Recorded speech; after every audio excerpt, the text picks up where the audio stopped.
ఎటు వెళుతుందో అడిగాన, ఏం తోచని పరుగై ప్రవహిస్తూ పోతున్నా. ఏం చూస్తూ ఉన్నానే వెతికానా ఏదైనా, ఊరికెనే చుట్టూ ఏవేవో కనిపిస్తూ ఉన్నా.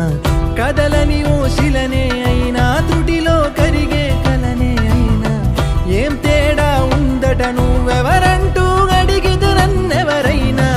ఇల్లాగే కడదాకా ఓ ప్రశ్నే